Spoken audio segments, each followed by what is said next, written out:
What's the future of India to be, Mrs. Gandhi? Well, the future of India is for us to decide, and we will fight it out in India. I don't think it's anybody else's business. What then do you expect? और जब तक मुझे सांस है तब तक सेवा ही ले जाए, और जब मेरी जान जाएगी तो मैं कह सकती हूँ कि एक एक खून का कतरा जितना मेरा है, वो एक एक खून एक भारत को जीवित करेगा, भारत को मजबूती देगा।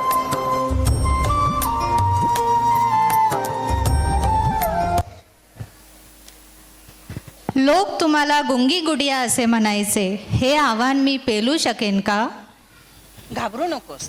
लोक काय म्हणतील माहित. याच्याकडे, लोक काय म्हणतात याच्याकडे बघू नकोस. यापेक्षा तुझे निर्णय काय आहे हे महत्वाचे आहे. तुला अशा कठीण परिस्थितीत नेहमी जावेच लागेल. या संघर्ष जीवनामुळे तुला आयर्न लेडी म्हणून ओळखली जाशील. बँकेचे राष्ट्रीयकरण असो किंवा पाकिस्तानाचे 2 तुकडे करून बांगलादेशाची निर्मिती, तुझे धाडसच देशाला दिशा देईल. हो, पण राजकारण खूप गुंतागुंतीचे वाटते. स्वतःच्याच पक्षातील सिंडिकेट नेत्यांशी लढावे लागते. हा लढा असाच अटळ राहील का? सत्तेसाठी नाही तर तत्वांच्या अंमलबजावणीसाठी कठोर व्हावे लागते. हो हो, आणीबाणीसारखी चुकी होईल ज्याची किंमत तुला मोजावी लागेल. पण लक्षात ठेव, लोकांचे प्रेम, देशाची सुरक्षा सर्वोच्च स्थानी असायलाच हवी.